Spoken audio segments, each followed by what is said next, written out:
Hi, and welcome to Voices from Academy. I am Shameem Saidoo, your host, and with me, Yousouf Neetoo. For this edition of Voices from Academy, we are more than delighted to welcome Jon Britain, one of our partner trainers. Hi, Jon, and happy to have you with us today. Hi, Shameem, and thanks very much for inviting me to join you. It's a real pleasure to be with you right now. Pleasure is ours, Jon. As we previously announced, each session will be covering topics in relation to adult education. For our podcast today, we'll be looking at, adult education in general, an overview, and soft skills as well. Jon, tell us a bit about yourself. Yeah, Jon Britain, the Learning Development Consultant. I live in Peterborough, and I've been here for around 10 years. Do you know where Peterborough is, Shameem? You can give us an insight of where it is and about the surroundings. Yeah, it's north of Cambridgeshire, very close to Lincolnshire and Rutland. It's not the most famous place, which is probably why you don't know where it is, but it has got a really impressive 12th century cathedral built by the Normans. However, I didn't grow up here. I grew up in a small town called Wisbech. It's the capital of the Fens. It's a very low-lying area. It spreads across Cambridgeshire, Lincolnshire and Norfolk. And I grew up on a small family farm. And in those days, it was just assumed that a farmer's son would follow in his father's footsteps. And that's what I did. So have you been on the farm, Shameem? Well, yeah, I did. Farm life would see like waking up in the morning, early in the morning and going back to bed. And there's no time to get up back again because you have animals around and maybe animals need care. So not much of sleep, I would say. Yeah, well, I grew up on a farm that had livestock. However, I wasn't really into livestock. I was more of an arable farmer. And so right from a small boy, from the age of 13, I started renting land and gradually rented more and more from the council until I finished up with a 280-acre farm, growing potatoes, wheat, sugar beet, and so forth. Reasonably successful, and I won a couple of competitions and even featured in a 2-page spread of the Farmers Weekly. Big thing back in those days. But it was extremely hard work, and that was okay because I've got a good work ethic. However, after a few years, I started to think there must be a better way of making a living. The problem was I didn't know anything else except farming. Yeah, that's interesting. And what did you do, Jon, from there? Well, I had to make some big choices, and I thought eventually I was going to make my way out of farming, and I did it through becoming initially an assessor for the safe use of pesticides, because it was back in the late 90s and food was everywhere and had little value, but we were becoming more and more aware of the environment. So I used the skills that I knew. And so I taught safe use of pesticides. I became a forklift truck instructor and I taught business management in Cambridge. And I soon realized this was a whole lot better than farming. And I was doing quite well. However, a midlife crisis ensued. And very quickly, I ended up living in Bangkok. So that's where I was for 5 years.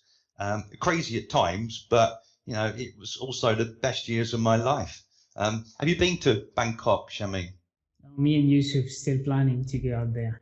You still planning to get out Hey, there? Jon. Hey, Jon, how you doing? Yeah, I'm doing really well, thanks, Yousouf. Yeah, funny enough, interesting story of like your background and Bangkok. That's bizarre. Different from the UK. 5 years out there. What were you doing there exactly?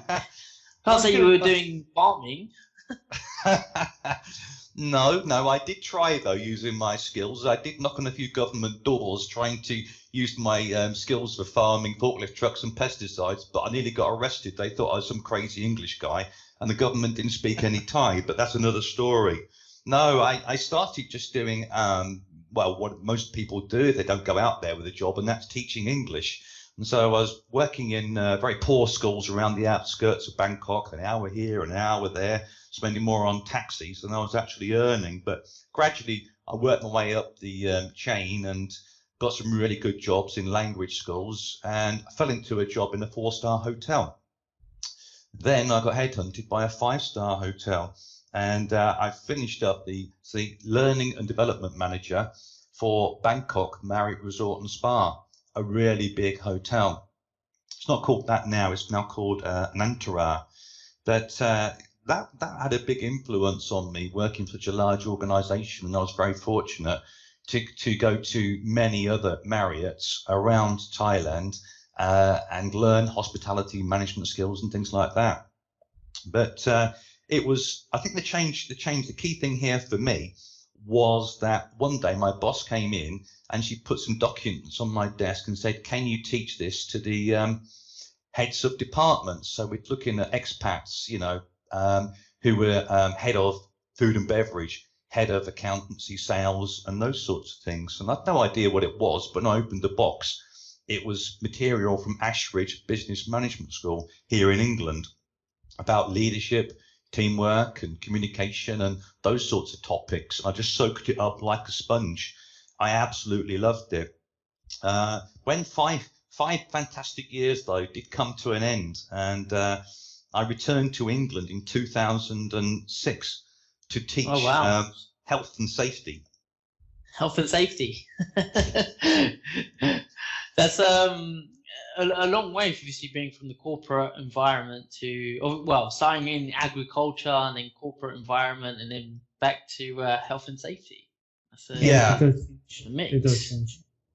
Yeah, it was very different. But I'll be honest with you, it didn't really work out. I really recognized early on that, health and safety wasn't really my thing. And in the back of my mind, I just kept thinking about those Ashridge Business Management documents and tools that I was using for delivering training. That's what I loved. And but I was living back in England, and it's an expensive place to live without a job. And so I needed some interim jobs. And so the first job I got was working for Tesco as a bakery manager. Now, I might have been a farmer, but I had no idea how to bake bread. And I was not a cultural fit for Tesco, so that didn't work out. So this is all in 2006 right now. So yeah. This is in 2006, when I came back, from Bangkok. Yeah. So trying to get my own little business going. I worked for many years as an associate, mainly around the East Midlands, the counties all around Nottingham. Didn't pay very well, but it gave me a tremendous experience, and I absolutely loved it. So, Jon, interesting from your side. But tell us, how about Upskill Group? How did this come to life? Well, it's a few years ago.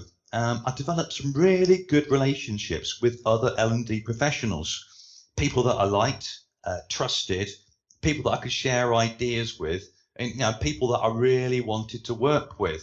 So I formed Upskill Group, and I'm still working with those people and currently working with them in some quite big projects at the moment. So, Jon, what made you start Upskill Group? Well, I recognised that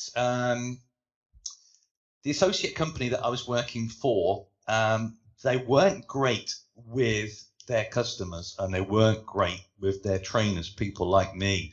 And I travelled an hour and a half north to one organisation, and I walked in. I said, "Hello, my name's Jon Britain. I'm here to deliver a change management course for you." And the lady looked at me and she said, "I hate your company." Well, that's a nice start.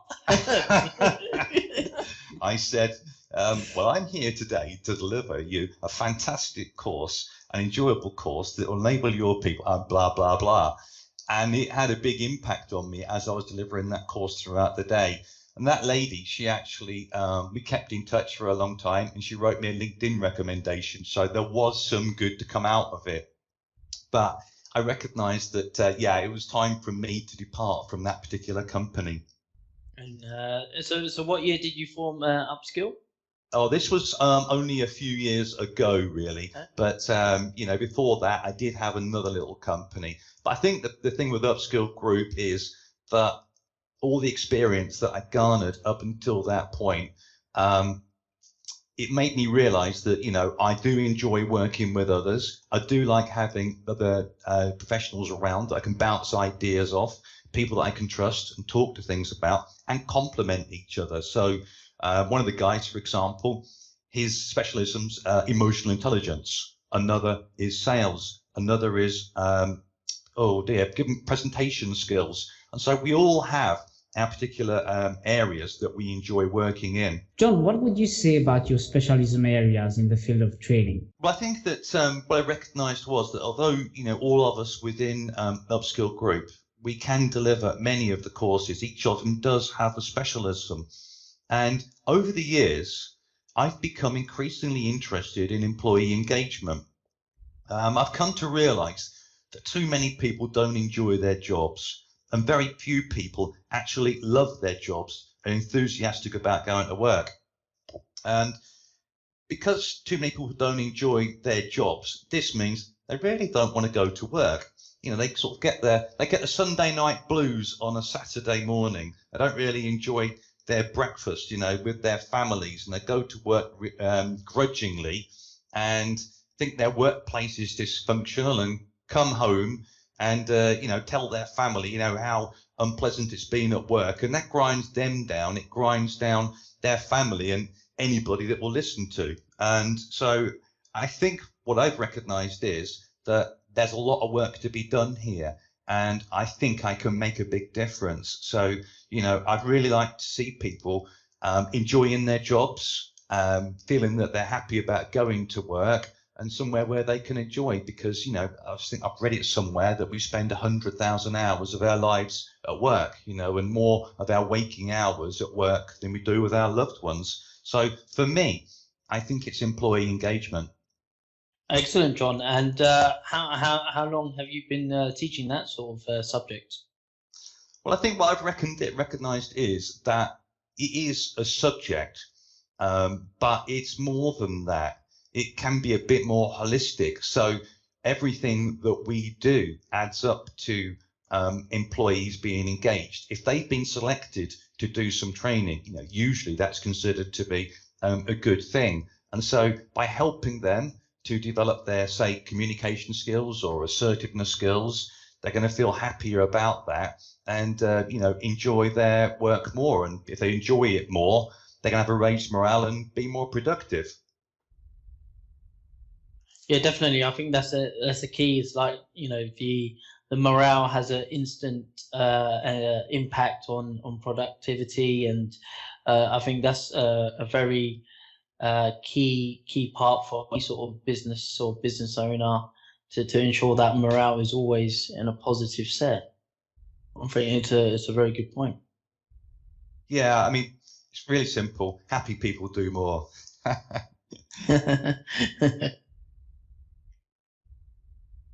Obviously, you're more productive when you're happy and you have a pleasant environment. Yes, that's right. I also try to look at employee engagement from the relationship with the manager. I think I read somewhere that the relationship that an employee has with their direct manager has a 70% variance on their output. Well, basically means that if they have a good relationship with their manager, they get on and they do more and they enjoy their job more. And so I think a lot of it is based around the skills of their direct manager. So I think what I'm trying to say is the world needs more good managers. Totally agree. So, Jon, educating adults is something that many trainers are fond of. And what about you, Jon? What do you enjoy about training? Well, I think training can be fun. And, I like to think I'm quite a fun guy. What I mean by that is that many people don't just want filling up with information. So, whenever possible, I make sure that participants enjoy their learning, and enjoy their day. And, I do that too. And so I think that's key. I think it's also, I used to say that I enjoy interacting with other people to help them do new things and do things differently. But now I look at it a little bit differently in that a few years ago, I did tons of assertiveness training. It helps people, their communication skills and work better with others. But I think it's much bigger than this. I don't people don't just use their skills at work. They use them every single day of their lives to get on better with their families, their friends, and in their communities. And you can see where this is going. I want people to lead better lives. And so I think their skills, we can use them everywhere we go and carry them with us all of the time. Jon, what would you say differentiate yourself from other trainers out there? Obviously, from my perspective, I've seen so many different styles of training. What would you say is what your sort of style would be or impact on sort of classroom? Yeah, that's making me think, isn't it? I think that if I go back to my early days when I was a college lecturer, I didn't have any teaching qualifications or any experience. And so I did the talking. I quickly recognized they became very bored. And so now I've recognized that with good planning, good activities, good exercises, when the learners, the participants are doing more and I'm being seen to doing less, it works very well. Generally, people like to be engaged in activities, and when they're engaged in it, they're learning and hopefully enjoying themselves. And so I think to like to create an enjoyable environment where people can feel safe to contribute their ideas and feel safe enough to know that they can, make a mistake where things don't go well sometimes and not feel, under pressure. Does that make sense? Yeah, no, certainly. I think it's very important that you engage your classroom, because I've seen certain trainers where I call it death by PowerPoint, and they just do a whole PowerPoint slide, 200 slides going through, and there's no engagement, and you can see the facial expressions of the delegates, and it's just not enjoyable at all. No, I think it's got to be. And I think it's about being adaptive as well, because, just supposing I've gone to a workplace or a classroom to deliver a course on X topic, sometimes, somebody will ask me a question that's not really on topic. And at that point, I think, well, shall we go with it? And if we've got time and if it's related, then I will. And I'll turn the flip chart over and I'll draw a model or give an example, or we can have a discussion about it. And then we can go forward, so don't rigidly stick to the script. I think I've enough experience now to know when it's okay to do this, when we're better off just trying to keep on track. And so I think that experience enables me to be a bit more flexible. Yeah, no, definitely. And you also did mention to me previously that you were a Toastmaster, weren't you, at some point in your life? Yes, I did. That was many years ago. I was in a meeting, and a gentleman said to me, "Jon," he said, "it's Toastmasters." He said, "every Monday night." He said, "Would you like to join us?" And I thought, how can I politely say no, thank you? I know how to communicate. And I did that. And 3 years later, I was in a trainers meeting in Warwickshire. And there just happened to be 3 gentlemen there, all wearing navy blue blazers. And whenever they spoke, I listened. And I thought, what's going on here? So I looked at their lapel badges and it said PSA. No idea what PSA was. So I drove home, 2.5 hours, and I researched. It stands for the Professional Speakers Association. I hope I've got this right. Then I recognized that we don't have one here in my part of the world, but we did have a Toastmasters organization ran by a gentleman who asked me to go 3 years previous. So I rang this guy and I said, "Hi." I said, "How are you?" He said, "Really well, thank you." I said, "Do you remember that conversation 3 years ago? You asked me to Toastmasters." "Yes, of course, Jon. Can I come, please?"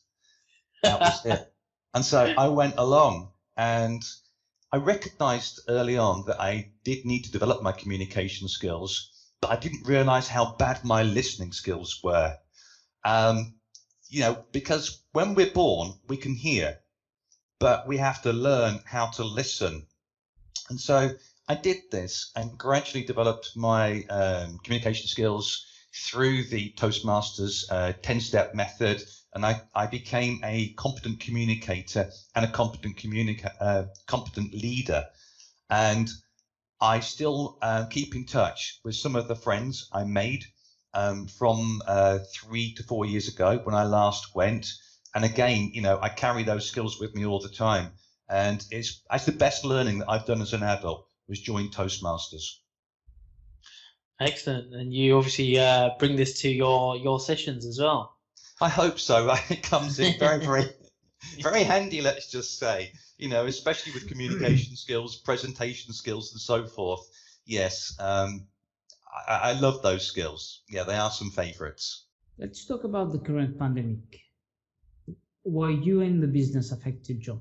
Yes, it was Monday, the 23rd of March. I was delivering a business development course for a company you might know very well, Shameem. Who was that? Yeah, I leave you to tell us. To expand. Yes, a very well-respected company, yes, and I've thoroughly enjoyed working for them. Yousouf, what's the name of this company? Oh, it wasn't Acudemy by any chance, was it? Wow, how do you know that?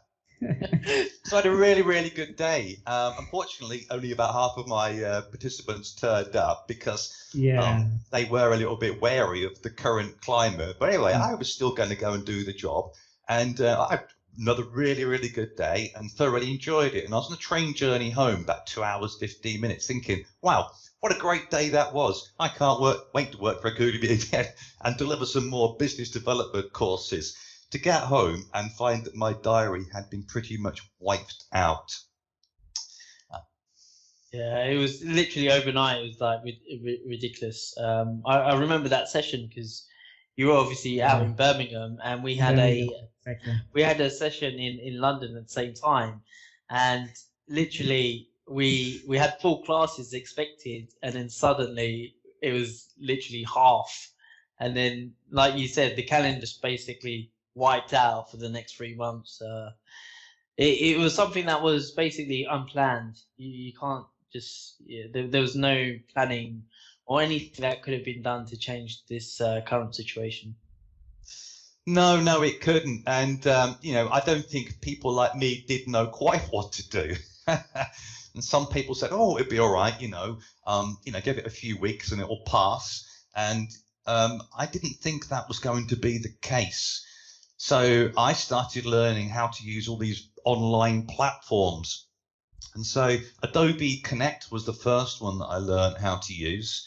A bit tricky in places and a little bit clunky, but it can be a really good tool. And then Zoom became the favorite. And I've been using Zoom for around 7 years. So it was just a case of adapting a little bit to make it into the training platform that it can be. And Microsoft Teams, actually, I was quite fortunate because the week of lockdown, that Monday the 23rd, on Thursday the 26th, myself and some others were due to be delivering a level 3 management training program face-to-face, but we got that online. And so I quickly had to learn to use Microsoft Teams very quickly because I was doing the coaching. And so that really speeded up my skills. So I think early on, it was getting to grips with the platforms that we now use to do what we now call virtual live training. So, Jon, during this period, have you you've obviously increased your actual skills in using these platforms, but have you seen a knock-on effect with business? Have you delivered a lot of training during this period of lockdown? Yeah, I wouldn't say lots. I don't think many of us have, to be honest. And I know a few people that, haven't had any work for 3 and even 4 months. But I have picked up some work. And the interesting thing is that some of it's been very different. Basically, I've been doing pretty much the same thing for about 20 years, such as management, leadership, teamwork, communication, presentation, all these sorts of things, and that's great. I love them. All these courses are like my dear friends.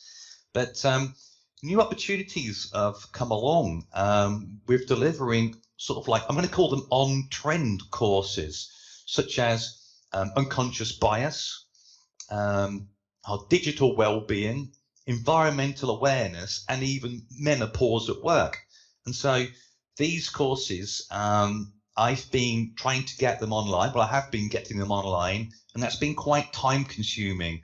But it's been very interesting learning about these new topics and continually testing them out and trying them with organizations and in trainers groups as well, so that you get the feedback from them about which slide works, which one doesn't, you know, when to add a poll in, when to have a breakout room, when to use a tick and a cross, all these sorts of things that trainers need to know to be able to engage the learner and give them the best learning experience through virtual live training.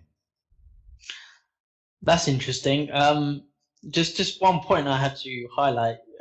Why menopause at work? That's an interesting topic. Yeah, I've taken a bit of flack over this one, and I wasn't going to mention it too much. I've built some really good relationships with a company that develops training material, and about a year ago they said to me, John, if you'd like to try one of our courses out, then you're very welcome. Give us some feedback on it. I was okay, thanks very much. And I never did, because I just didn't need some of the courses that they were developing at the time. And it was a few months ago when we chatted, and they said, you never did take a course. You're still welcome to do it. I said, okay, I will. I said, I'll take your best-selling course. And they said, it's unconscious bias. And I got that. I thought, this is really very good. And the next day they got in touch and said, somebody wants an unconscious bias course from us, but they also want a trainer to deliver it along with environmental awareness and menopause at work. Well, I spoke to this company and they said, well, of course, we need a lady to deliver this course. And I said, well, the course is actually being designed to be delivered to men. Oh, sorry, delivered by men and women to men and women. And she said, well, yes, I know, but I still would like a lady trainer to deliver it. And that's fine. And I've got a lady trainer ready to deliver that course. And I have taken quite a lot of stick from some people, I'm going to say ladies here, without even thinking about trying to deliver it. But here's my thinking. Until you get a man delivering a course such as menopause at work, then you're not going to get men attending those classes. And so without men attending those classes, they're not going to show empathy to the lady, understand what's going on, and being able to help and support them wherever they can. And so from a human perspective, I think it's important that a man is able to deliver this course. It's non-medical, I should add. And also from a morale, you know, and from a company's productivity perspective too, you know, the lady needs to feel supported, well and happy in order to do a good day's work. So have I done it? No, that's the truth. Could I do it? I think I could. That would certainly be interesting to see. Probably, John, your next course. Do let me know when you deliver menopause at work. Well, I must admit I have no ambitions to be the menopause man. But, we'll see. You know, at the moment, the unconscious bias one's keeping me busy, so that's okay. John, so obviously we've discussed the current situation with obviously COVID and how it's affected your business and business in general. Where do you see, or what do you see are the changes that will happen to the training industry as a whole? Yeah, I think what will happen is we will be delivering training probably in 3 methods. So we'll have this version that we're using now, the virtual live training method. And we will also, more of us will be having our courses online. So we'll be delivering at that so people can access our learning materials whenever and wherever they want to. And so that'll be the second method. But I think, you know, we will be going back out there into the workplace one day. And I believe that there are many benefits to being out in the workplace. Yeah, it's certainly a change in the landscape, and what I personally see, it will become like a hybrid version of both virtual classroom and actual face-to-face. It'll be interesting times because, you know, unknown is probably the main factor right now, and hopefully we don't see a second wave. Yeah, it's looking a bit uncertain at the moment, isn't it? I thought things were picking up, but the news right now isn't so positive, I don't think.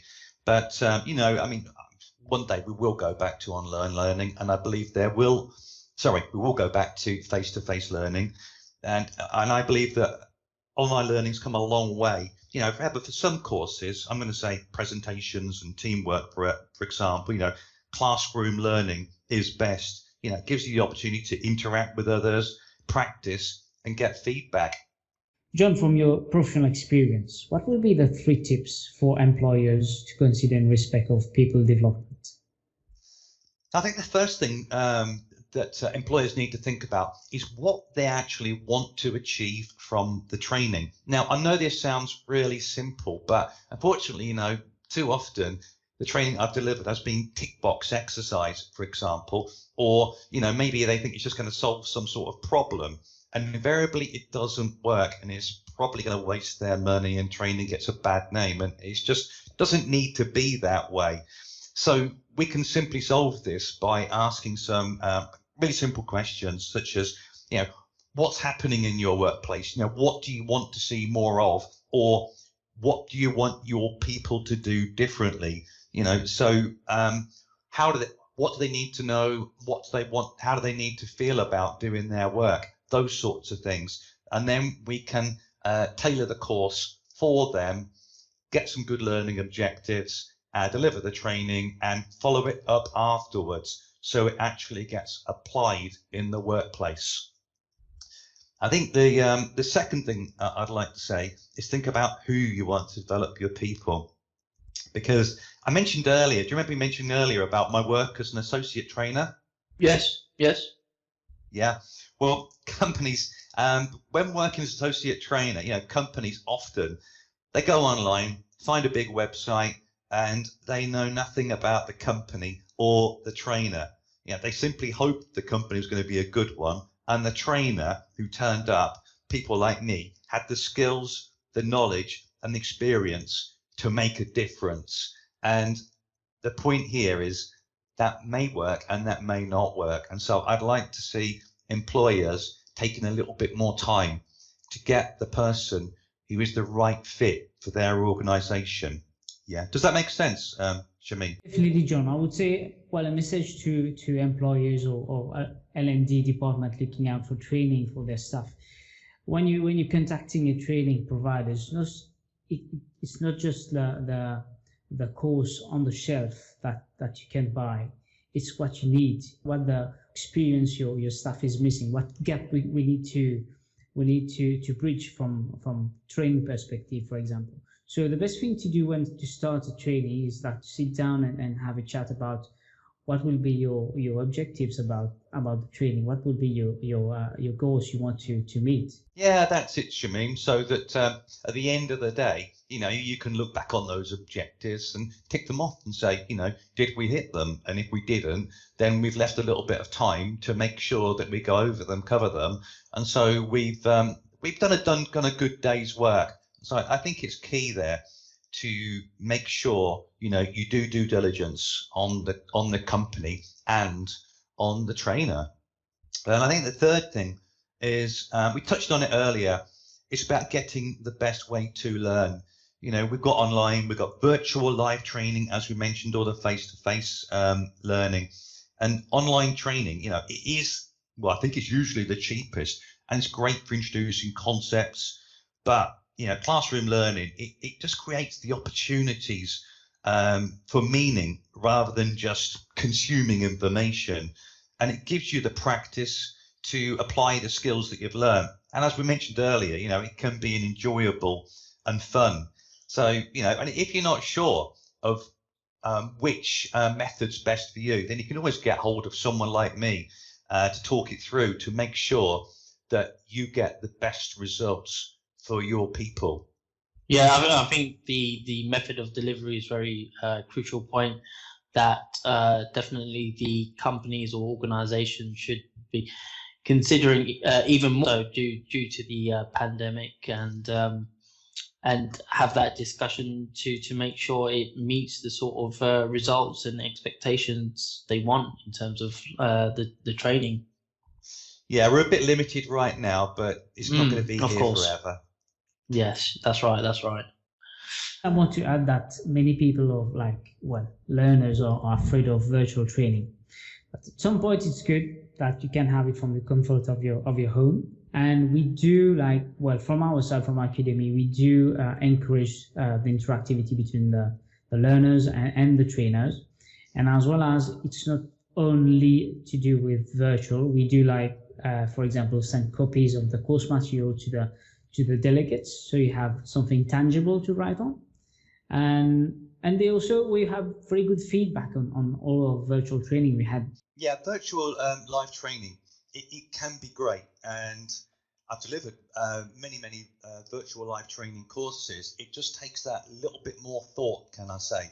So I think I read somewhere early on that you need to engage your learners every 5 minutes.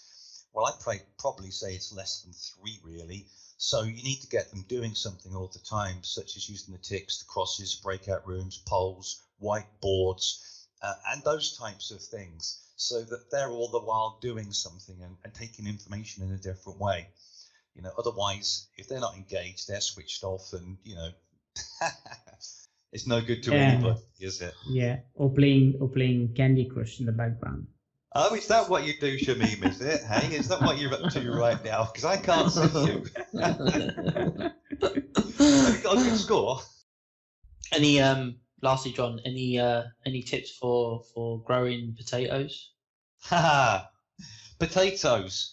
That's a very good question, actually, and one I probably don't have the answer to right now. I need to look that one up next time. It's been 20 years since I was a farmer. I mean, I have grown some veg in the garden this year. It haven't been very successful, if being honest with you.